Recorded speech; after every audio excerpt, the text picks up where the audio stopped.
So let's talk about identity. Becoming clear on who we are and the direction we want our lives to move in is one of the most important things we will ever do for ourselves. Now, the self is not something rigid, nor is it something obsolete that we're supposed to get rid of. We aren't here to create a script down to the nitty gritty details of exactly what our life is supposed to look like and then project those expectations onto things.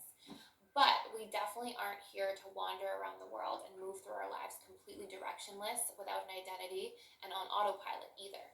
So, the idea you'll see being presented throughout this entire course is about self discovery, clarity, and passionate direction, mixed with healthy non attachment to certain expectations and the ability to be flexible and to pivot along our journey. So, what is identity itself? Well, identity is defined as the qualities, beliefs, personality, looks, and or expressions that make up a single individual or group. A psychological identity relates specifically to self-image, self-esteem, and individuality. Now, the importance of knowing ourselves means that we get to know what to say yes to and what to say no to. We get to understand our individual needs and the qualities we bring into a relationship, as well as the qualities and needs we're looking to derive from the relationships around us. And when we understand ourselves, we are then able to set boundaries and know what feels safe for us, what feels good for us, what dreams we have in the future, what morals and values we want to live by, and what qualities within ourselves we really want to express.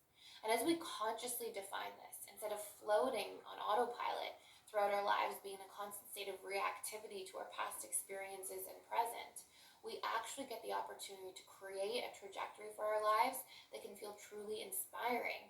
And we can work to reprogram or uproot any traits that are not serving us, any traits that are being repressed within us, any needs that are being suppressed or we're living out of alignment with, and any really painful stories we're carrying about ourselves, not necessarily because we chose those stories, but because those stories were imprinted upon us, perhaps by trauma or painful past experiences. And so, what I really want you to see and take away from this course is that you get to choose and define who you want to become.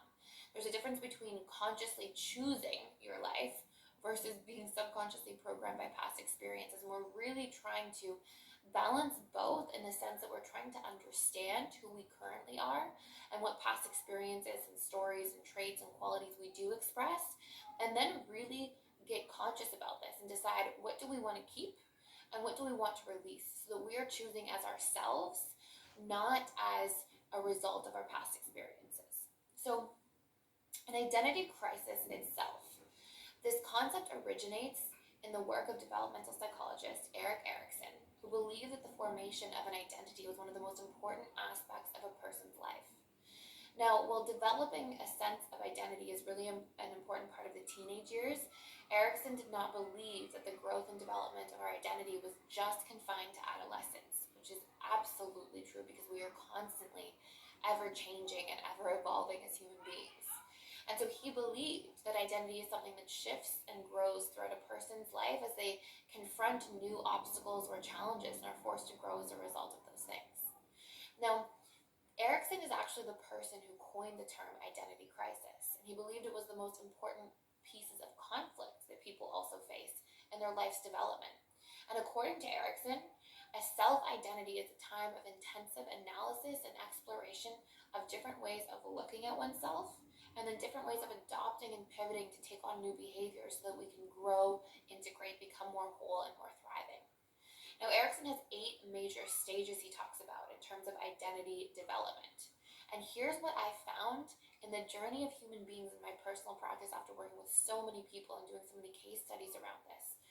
What I noticed is that if we don't get certain rites of passage in each of these core stages, we truly do get emotionally stuck at certain levels, and this can prevent achievement, harmony, and even commitment and openness to healthy relationships or a prevention from healthy relationships from shaping as a byproduct. And I'm sure everybody's had the experience before of feeling like they are young or childlike in some form when they get triggered, or they feel really needy at times or really helpless at times.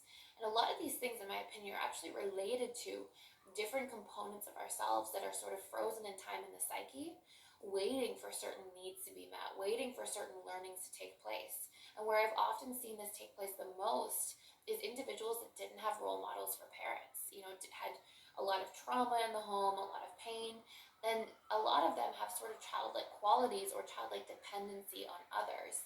And what is required is for that person to be able to go back, check in with these major 8 stages of development, learn what they didn't get, and then create conscious strategies to use their conscious mind to essentially reparent those subconscious wounded parts and get those rites of passage, give those rites of passage to self to become more whole and become more thriving.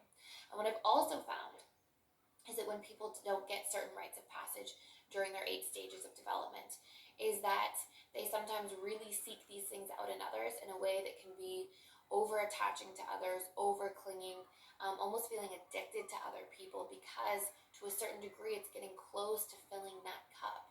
And so when we're able to recognize what's missing from within us and give those things to ourselves and essentially become our own parents, it actually helps us to really move through feeling grown up, feeling whole, and be able to thrive and feel more confident, obviously, as a byproduct.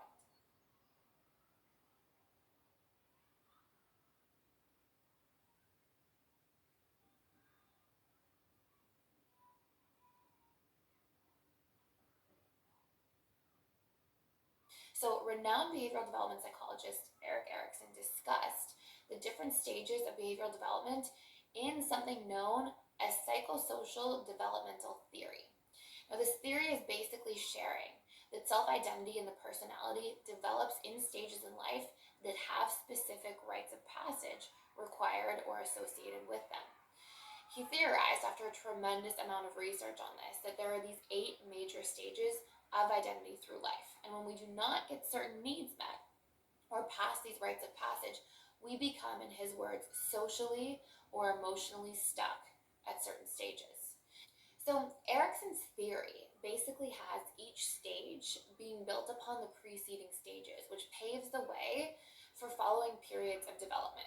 And in each stage, Erikson also believes that a conflict serves as a catalyst to have the opportunity to move to the next stage. Essentially, each conflict we have in our lives at each of these stages can potentially provide a turning point for our social, emotional, or relationship development. And if people successfully deal with this conflict, they then emerge from this stage with psychological strengths that will serve them well and potentially for the rest of their lives. But if they fail to deal effectively with these conflicts, that's when they may not develop the essential skills needed for a strong sense of self. And this is when they can really get stuck. So I'm going to just tell you a little bit about these major stages at a high level overview and what they consist of and what they're all about. And again, this is based on Erikson's 8 stages. But what I want you to do here is I want you to just take a look at what you find yourself maybe missing from these different stages and what shows up for you. And these are going to be the exact things that in order for you to really integrate and feel like you can thrive and take from this stage the rite of passage that's desired for you to be able to continue to evolve, what you want to do is recognize what seems to be missing. And then we're going to look at how we can sort of give these things to ourselves before diving into a deeper look at self-identity at the subconscious level. So as we go through each stage, I want you to start by trying to reflect on what you might have been missing. And it's okay if there are multiple things from multiple stages.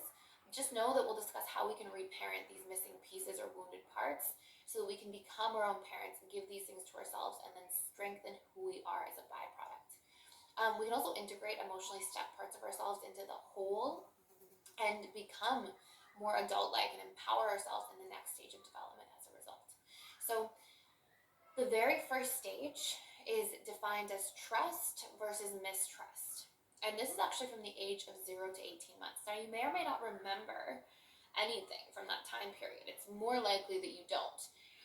But what you can recognize is if trust is a big wound now. And you can also take a look at if there was a lot of trust missing in your early childhood because maybe you had volatility in the home, maybe you know that one of your parents struggled with alcohol or drug abuse, or there was a divorce at a very young age, or one parent left. Anything like this can really break down trust between an infant and their caregivers. And what happens for all of us, and this is something very, very important to know, and this is also why it's very important to do work around your parents, is our early caregivers, the way that they make us feel, the beliefs they give to us, the experiences we have, all that programming that creates this subconscious paradigm that we learn to perceive the world through as a byproduct, all of this we project right out onto the world. Like a lot of things you think about your parents, you also think about the world, the government, society, people as a whole. And so what you can take from this too is if you don't have memories at 0 to 18 months old, and you don't know, what your home or household was like, or you didn't have any like big sort of experiences, if you find that you have trust wounds in general that you're projecting out onto the world, and I don't mean being cautious, being aware of some of the things that are happening in the world at the deeper layers. I don't mean that. I mean like having these disproportionate reactions to the world and being really fearful, really suspicious, sort of in a pervasive type of way. Chances are that you might have had some form of trust wound that took place at this age. Now, if we achieve trust in infancy, according to Erikson, we project this back out onto the world around us. And if we don't, we exactly project things like caution to, extreme degrees, anxiety, suspicion, these sorts of things. So if you find that you're missing this, okay, then just take note of this, and I'll take you through what we can do about this at the end. Erikson's second stage is autonomy versus shame and doubt, and this takes place between 18 months and 3 years of age. And this is the stage of basically developing personal control over our skills and our sense of independence. Now, if we feel successful in this stage, then we learn to develop like strong self-belief and strong will, and we believe we can do things and we can take action. But if we don't, and especially if we have caregivers who are super critical of us and are developing abilities at this age, maybe out of a desire to protect us or keep us safe, but if they're very critical of us, or if they're overly controlling, then it actually develops in a child fears of inadequacy, a belief in an inability to do things, an ability to survive. And one of the adult manifestations you might see of this can be a high level of dependency on others, lack of self-esteem, shame, clinging to others, things like this. Because if a child learns in these very early stages about who they are, because of the emotional inferences they're getting and the things they're picking up on from their caregivers, if they learn like, oh, I can't do things, I'm not supposed to do things, I shouldn't have too much autonomy, and if I try to develop skills, I get criticized. Well, as a coping mechanism for that, or as an adaptation, this infant learns to repress their autonomy in their life, learns to repress their ability to express themselves, be who they are, develop skills fearlessly, try new things, take action. And what do you think that does to a person's identity long term? Okay, so it's a really important piece to recognize. And if you see yourself struggling with any of this, we're going to go through at the end and talk about some pivots we can use to start reparenting in these areas. Number 3, initiative versus guilt. Okay, so this is generally between the ages of 3 to 5 years old, and it's a time marked specifically by more social interaction with others. And you can think about that. That's often a time where kids start to go to school or interact with their peers, or they're in daycare, things like this. And there becomes a pretty intense need or desire for children to be able to participate in activities, but also direct activities or play in activities. And sometimes a child at this stage, because they really want to take initiative and they really want to play the games they want to play and they get excited to connect with other children, sometimes aggressiveness can happen. Just, wanting to be a little bit bossy or direct things. Now, if a parent turns towards this aggressiveness or this initiative and they guilt their child, or if they shame their child, or if they punish their child in an over-aggressively way, and I don't mean once, I mean in a way that programs, which means repetitively, right, enough that it creates a subconscious imprint, then what often takes place is a child can learn to have guilt for their curiosity. And if children as well are constantly taking the initiative to ask questions and be curious to their parents, and if parents are putting children down or saying like, stop asking so many questions, that's enough, or ignoring, or basically repressing that child's creativity in a way, then this child can also feel an inherent wound around feeling guilty for existing or feeling like a burden. So if the right things aren't given in this stage, what we might see in an adult's identity is feeling a lot of fear around being a burden, feeling guilty for existing, feeling guilty asking for things, feeling like they're annoying to other people and having a sensitivity there, or really repressing any type of initiative or aggressiveness. to take action in their lives. So sometimes we might see people become very fearful of trying new things because all of these things have been stored with associations that like, oh, this doesn't work, this just gets you punished, right? So people might repress their initiative, repress jumping outside of their comfort zone, these sorts of things, and these are some of the adult manifestations you might see. In stage 4, we talk about competence versus inferiority, okay? And this is actually labeled as industry versus inferiority, but you can think of industry as being competence as an easier word. And this takes place between the ages of 5 and 12 years old. Now, these are really important stages of a child's development where they learn to read and write and develop their skills in sort of an academic setting as they go into school, and this is a large part of their interaction time. And this sort of builds on one of the previous stages where it's very important about developing a sense of competency, a sense of self-belief, a sense of ability to achieve goals. Not ability to try things and put self out there, but actually to do so in sort of the framework of society as we imagine like the academic society, the school system for most children becomes that, right? They start really having those types of interactions. Now, if a child cannot develop a specific skill they think society is demanding, they naturally will tend to develop some form of inferiority complex, okay? Some failure is good for kids, and research often shows that optimal growth occurs at the border sort of between support and challenge. So challenge is good, failure is good, but when there's an overly intense sense of failure or degree of failure compared to how much support and self-belief a child learns to develop during these ages, then as a byproduct of that, they are likely to develop an inferiority complex. Now remember, like at any point in time, we can reprogram these things, we can change these things. We weren't born with these things, they were wired into us, and through intentional shifting of our thought patterns and our emotions and our beliefs about ourselves, we can change these things. So some people will change these over the course of time. But when there's excessive shaming, when there's excessive feelings of failure, anything like that, obviously that can damage a person's ability to really believe in themselves, to be competent.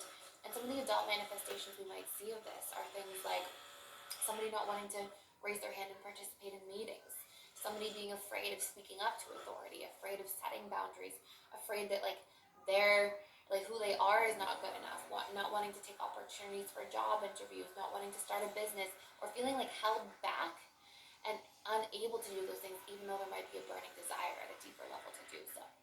And at this stage as well, keep in mind that because a lot of a child's waking time is surrounded by their peers and surrounded by their teachers, peers and teachers also play a pretty crucial role in a child's development during this time frame.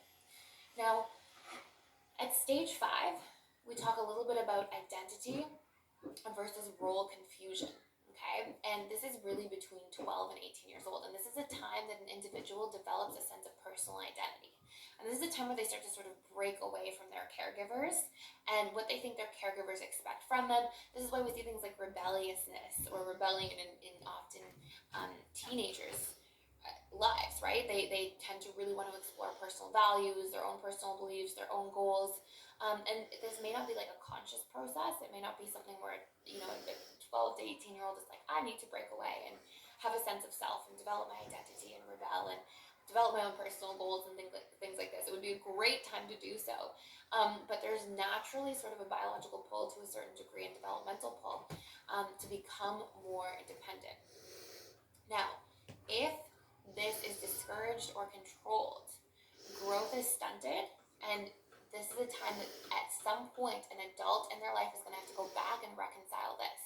Examples of this are people, for example, who still are living the lives in their 30s, 40s, 50s, 60s that they think their parents want them to live, in a career their parents set out for them.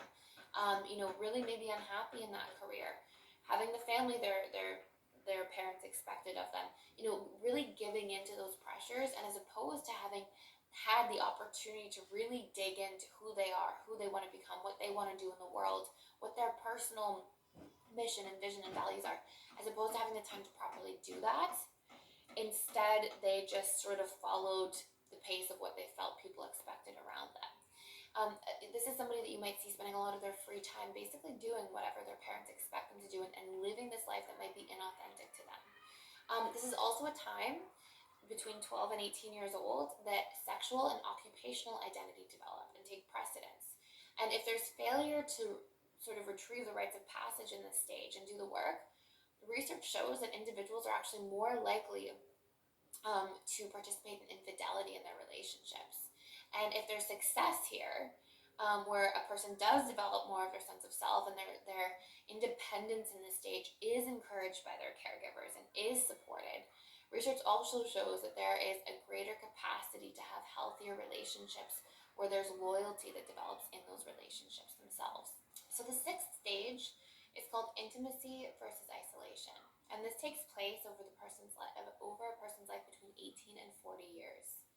And this is a stage characterized by the ability to form intimate relationships with others and maintain commitments in relationships with others. And this produces essentially feelings of relationship safety and love, and it's largely based on the ability to have moved through the past stages. If there were rites of passage, for example, where in the very first stage we didn't have proper trust, or in the third stage we feel guilty or like a burden for who we are, or you look at the fifth stage and we don't have the ability to really develop our true sense of self during this time period, then naturally as a byproduct, of course, that's going to affect your interpersonal relationships with others, because you go into relating not trusting, not feeling adequate, and not feeling like you know who you are. So how can you know what you want, or what type of people you want to be around, or what your boundaries are, what your needs are? And so when we look at this stage, if we find ourselves struggling to maintain intimate relationships, if we find ourselves struggling to maintain commitments, if we find ourselves, and I don't just mean like romantic intimate relationships, even just intimate friendships, people you're very close with, that you share yourself with, that you're vulnerable with, that you can have emotional intimacy with. If you find yourself struggling with this, it's very strongly related to having one of the previous stages wounded, or maybe multiple of the previous stages wounded, and that would be perfectly okay, because in this course we're going to dive into what to do about that. Okay, so our stage 7 is called generativity versus stagnation. It's between 40 to 65 years. It's really giving an individual the ability to feel like they've made a mark on society by creating things that will outlast them. So again, if we haven't moved through the previous stages, we might not be experiencing this at this age. If you look at this from this perspective, what you might see is that somebody between 40 to 65 years old starts thinking about, okay, I'm in the last 20 to 25 years of my career. What do I want to create? If I had children, are they going to outlast me? What values and morals do I want to instill? What work do I want to put out into the world that will make an impact? And it's sort of this marking of creating impact, essentially. And if we see people really stunted in their growth in those areas, chances are, again, that there is something in a previous stage that was stunted that's preventing them from moving through all of the proceedings of passage. And then lastly, we have stage 8, and this is ego integrity versus despair. And this is a time characterized by 65 years old and older that is all about really contemplating our life's accomplishments and experiences. And what is found by Erikson's research is that if there's a lack of fulfillment here, bitterness is more likely to develop. And we might see somebody as they age during this period, maybe experiencing more bitterness, more frustration, more anger, irritation towards others, these sorts of things. Now, Erikson's research is very well developed and documented, but I'm always personally interested in the real practical application of this. And what I've seen in my practice, working with many clients of many different ages, is that when they reprogram core wounds, which can be associated with behavioral stages of development, they more easily progress into future stages of development, which then allows them to experience the desired for rites of passage in those preceding stages. So in other words, if somebody had a trust wound they are really carrying with them that's preventing them from, perhaps in stage 6, being able to maintain their commitments and relationships, and they go back and they shift out of that trust wound, then they're more likely to be able to maintain their relationships as a result and move through not just the stunted growth in stage 1, but it actually sort of helps them to collapse that wall that was also keeping them stuck at stage 6, and then naturally and easily flow to the future stages as a result. So what I'm going to do with you here is I'm going to take you through an exercise in the next module that we're going to go back and we're going to look at some tips and tools for how to move through each of these stages effectively. And we're also going to touch on some different reprogramming activities we can do to also effectively move through the different stages. So I will see you in the next module, and before you go to the next module, make sure you highlight the characteristics of the stage that you feel that you might have been stuck on or struggling with. And if you don't feel like there's anything here that you have been stuck on or struggling with, then stay tuned for the next part of this course, because we're going to do a deep dive into defining the layers of self at a subconscious level and creating that mission and vision for who you are and who you want to become.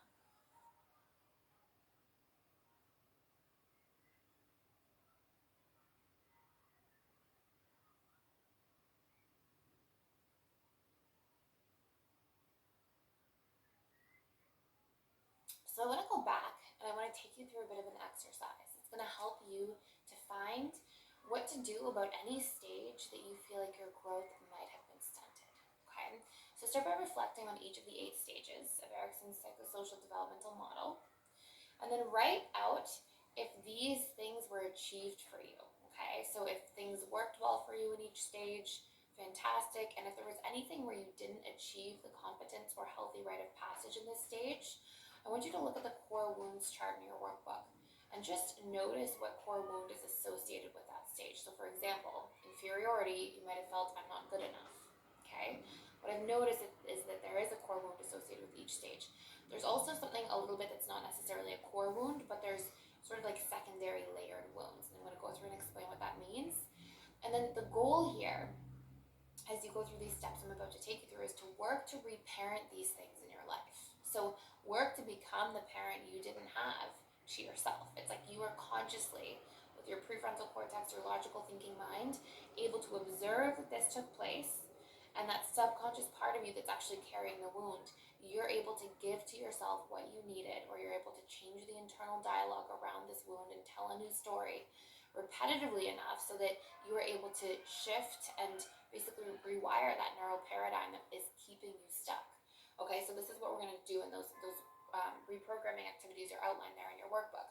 What you're going to essentially do is combine this with a daily action to empower yourself. So if it's inferiority, so then what you're going to do once you've defined whatever the core wound is associated with a stage, and you can also use the wound statements that I'll share with you, is you can combine this with a daily action to empower yourself. So for example, if you're working on feeling not good enough, then you'll change the story and remind yourself on a very regular basis how you are good enough, and you'll repeat this enough so that it imprints your subconscious mind, because we know that's how you're reprogrammed.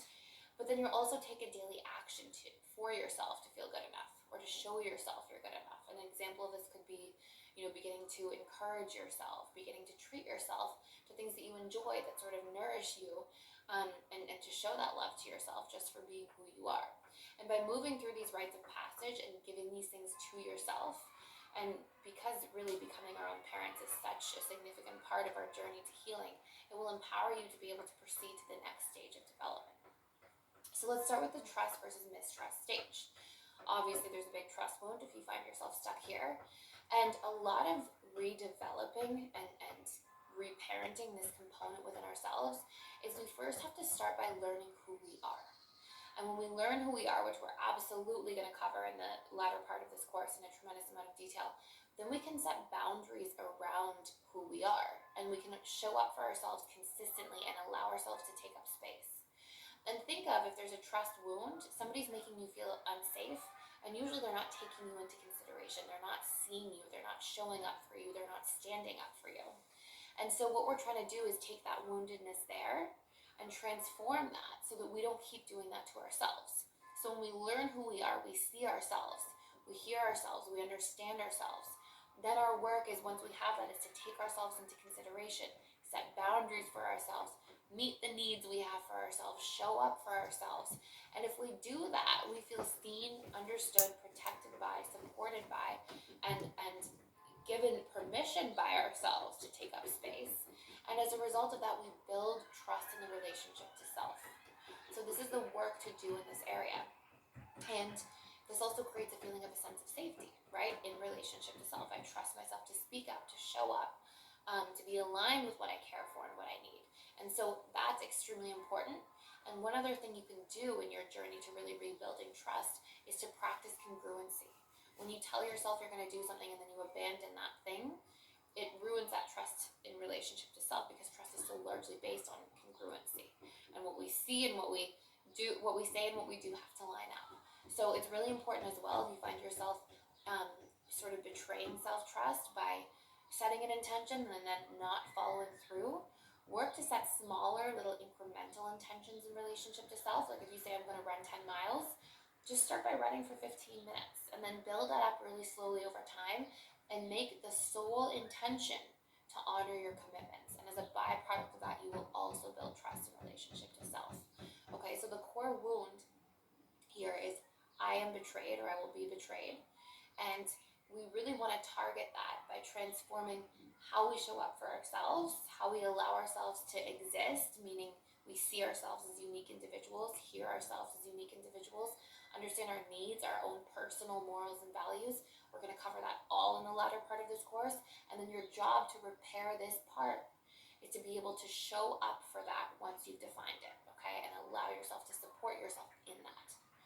Now, stage 2, the autonomy versus shame and doubt.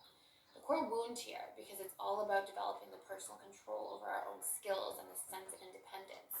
The wounds here are literally the belief in your lack of capacity to achieve things, your lack of ability to be capable.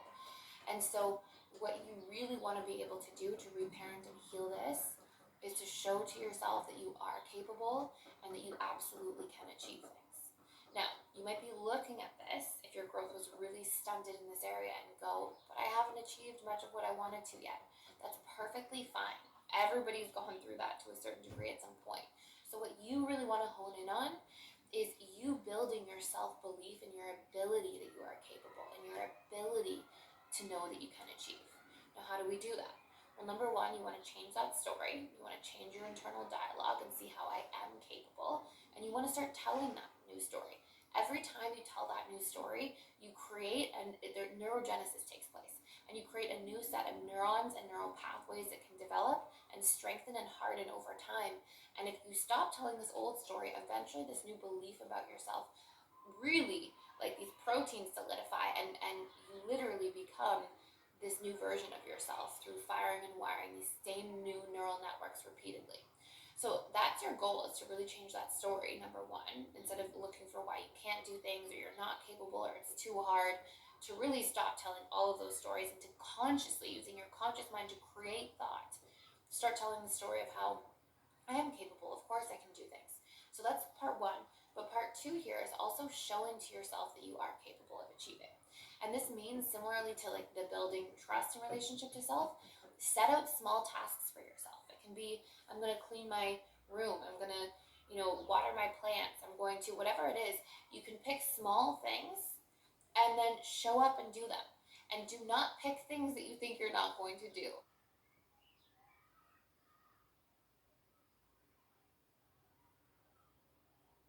Okay, because the job here is not to achieve all these things at once. The job here is to build a belief in yourself,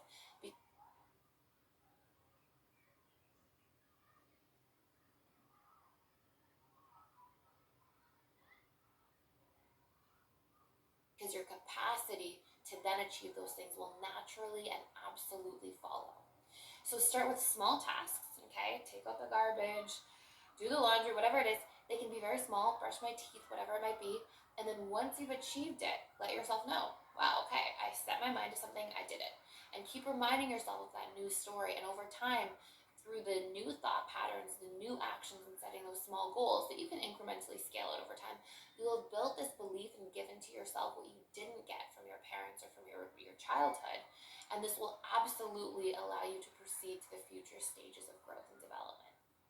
So let's take this to stage number 3, the initiative versus guilt. Again, this is that time marked by more social interaction, and one's sort of desire to direct activities and take the initiative in interpersonal relationships.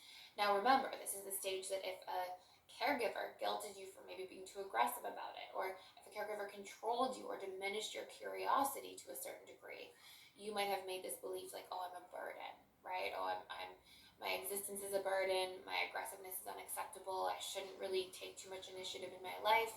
And so some of those core wounds will be, I'm unworthy of love, it's unsafe to express myself, and am unworthy of being cared for. Okay, if you're a burden, it's like, oh my gosh, somebody having to care for me is a nuisance, right? So what do we do here? Well, number one, we change that story. Okay, we start seeing how we do deserve to be cared for, how we do deserve love, and we look for the reasons why. So we really correct our internal dialogue and our thinking patterns. And then we really follow this up with a couple of core behaviors.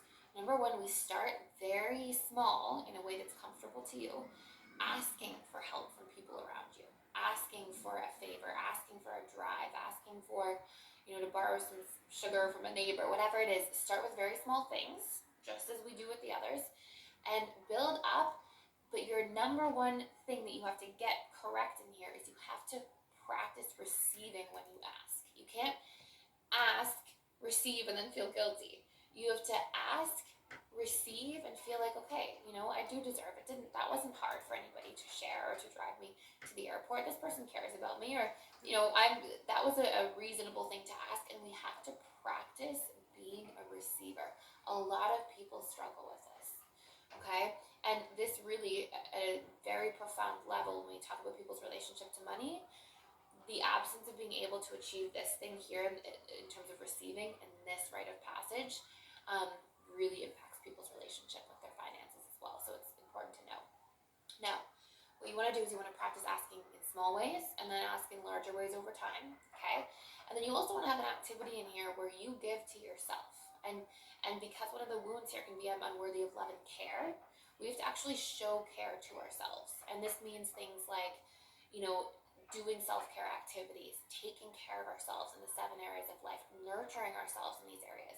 If it's in your career, really taking the time to empower yourself to choose to try to look for a path that's something that you would like to do, to make space for that to take place, even if it's not immediate, just to make room for yourself to move in that direction at some point or make a plan around it. This looks like in your finances, having a budget, having something that shows to you, hey, I care about this area of my life because it's a part of what is interconnected to all of the other areas of my life. This looks like physical health, exercising, eating healthily, even doing things like taking a bath with Epsom salts, things that are nurturing and self-caring, okay? And what I find sometimes is when people didn't get the rites of passage given to them in this stage, they can sometimes be these like whirlwinds of people who care so much for other people but don't receive care, and they can really deplete their tank, like really extremely. And the idea or concept of self-care, because they feel like they're a burden for existing at a deeper subconscious level, can sort of cause them to run themselves too thin, to sort of be constantly burning the candle at both ends. And the act of self-caring and making that a norm is a very important part of strengthening their identity in this area. So in the next stage, we have the competence versus inferiority. This is really an easy one. It's this concept or idea that, okay, I'm not enough, I can't achieve goals, I don't have this self-belief. And so we have to change that story. I am enough. And another one is I'm not smart enough. Individuals who struggled, maybe because they had a different learning style, maybe because they were more entrepreneurial or creative or outside of the box, and maybe the school system didn't cater to that, for example. If they didn't have those needs nourished to feel smart and confident and enough in those areas, then obviously this can create that inferiority complex too. So I am smart enough is a big one, really just fine-tuning where we apply that. I deserve acceptance and can honor my unique skills is another important frame of thought to really be imprinting upon self. So changing that story into those is very important, and remembering to line up your internal dialogue. If you see it go off kilter and you start telling the story, oh my gosh, I made that mistake, I'm not smart, or anything like that, I'm not good enough, I'm not going to be able to do that thing, people are going to judge me. Any stories we tell, we want to come back to really trying to hone in on being like, no, I am enough, I can do this, I'm smart enough, I deserve to be accepted. And then part of this is you being able to honor your unique skills. I want you to imagine for a moment what it might have felt like to be a child and to be in a dynamic of your life where you're in school and you feel misunderstood or unseen, or you feel outside of your comfort zone in the way that you learn, and then feel like people don't see you as being intelligent. Well, what does that do? That's very painful. You have to give that. You didn't get that from the teachers or your peers. You have to give that to yourself. And that means actually looking at your unique skills and valuing them. What are they? Discovering them. We're going to take you through that in the second part of this course. What are my unique skills? What do those things look like? Why do they matter? Why are they important? Why do they deserve to be valued? And then actually nurturing those things and caring for them in relationship to self.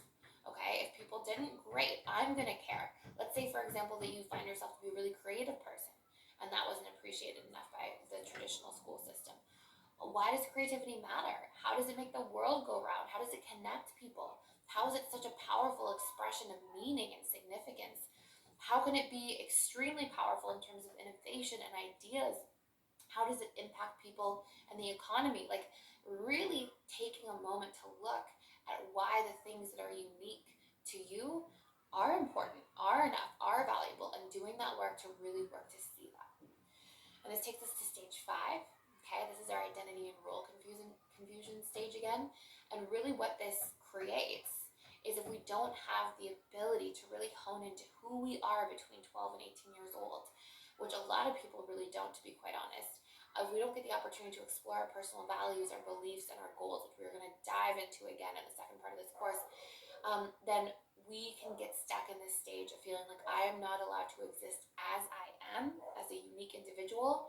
I am unworthy of love as I am, and it's not safe to be independent.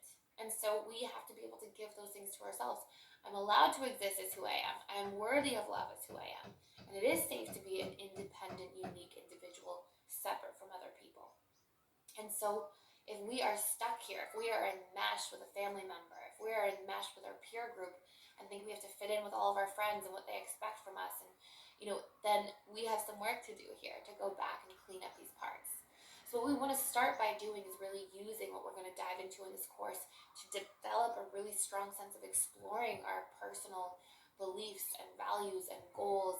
And then we want to make a mission and vision out of this. And if we find ourselves resisting or fearing, if we find ourselves going, oh my gosh, but what will my friends think of me if I go my own way? Or what will they think of this big change in me as I'm personally growing or developing? We have to be able to honor ourselves instead of put ourselves down for that, right? Oh, your friends might not accept you. If somebody said that to you, that would be really annoying. So we have to be able to say, you know what, if my friends value me and care about me and I show up for myself here, then of course they're going to accept me. That should be natural, and I would honor the differences in my friends as well. So we have to show up to honor our personal beliefs and goals and vision and values. And we're going to dive a little bit into that very soon. And then we have intimacy versus isolation. This is all about feeling like relationships are safe. Again, if we're stuck here, if we're having a hard time really forming commitments in our relationships, then it's a really important and appropriate time to be able to go back and look at which of the rites of passage we didn't get from the earlier stages, because you can pretty much guarantee that that's the result of why we have a hard time committing here, because either we don't know who we are, we don't think we're capable or good enough, we can't trust, etc. So that's actually resolving this stage means resolving those earlier stages, and then learning to see that relationships are safe and commitments are safe, and problems you are able to work through problems through proper communication. And so if you're finding yourself fearing being able to work through conflict, I won't dive into it too much right now. Dive into the scripting course, the resolving conflict communication courses are extremely helpful for that. And then our last two stages here, and the reprogramming of these wounds, are stage 7, our generativity versus stagnation. And this is all about like making your mark on society, remember. So if you feel that you didn't get the opportunity to contribute between 40 and 65 years of age, and you feel stuck in this stage, what you want to do is sort of follow that same framework, which is go back and see in which of the first 4 stages, which of the first 5 stages are really, there's a rite of passage missing that's keeping your growth stunted and preventing you from being able to focus on impact, because there's a survival version of you somewhere else that didn't get its needs met and is operating kind of in fight or flight and has emotionally, relationally, or socially underdeveloped growth. And then you want to be able to give yourself what those needs are, and then work to develop a plan and framework for what would make you feel like you can contribute to life right now. What would make you, it could be volunteering, it could be connecting with younger kids and helping share things with them, teach them things. It could be creating a project, an art project, a speaking speaking project. It could be literally anything in any of the 7 areas of life. And what you'll find is when you resolve the earlier stages, you'll feel more naturally inspired to create an impact. And then from that, it's just creating a plan for yourself and honoring that through daily action or regular action on a consistent basis.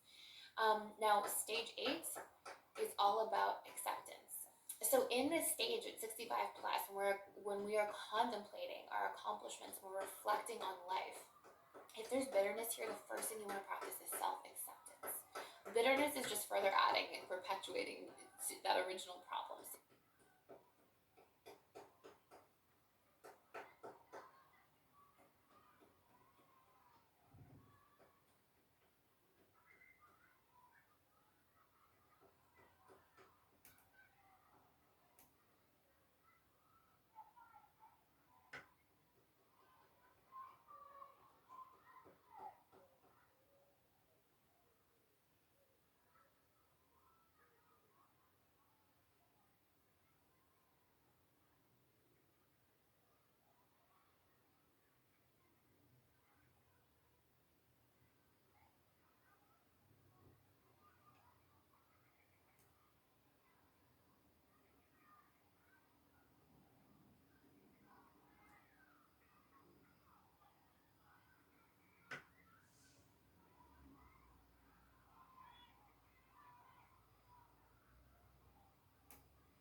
Start by just working to give yourself some acceptance. And then what I would also do is I would go back down and take a really hard look at which of the stages have I not achieved. It might be multiple, or it could just be one. Honor those rites of passage from the earlier exercises. Integrate those things that you weren't given. Integrate them in relationship to self. And then naturally you'll see these next stages just start to, from almost like a place of inspiration, take place. They'll sort of unfold for themselves because I think really we're wired for these stages of development to a certain degree. And then make sure that if you didn't get the opportunity to make your mark, it's never too late. You can do those things right now. And so finding meaning, finding purpose, even connecting to something greater than yourself is a beautiful thing to honor in this stage. So that is your work. It's laid out in your workbook. And as we dive into the next stages of this course, we're really going to talk about like who we are at the subconscious level and what is the self and how to develop this and then work to support this and show this to the world.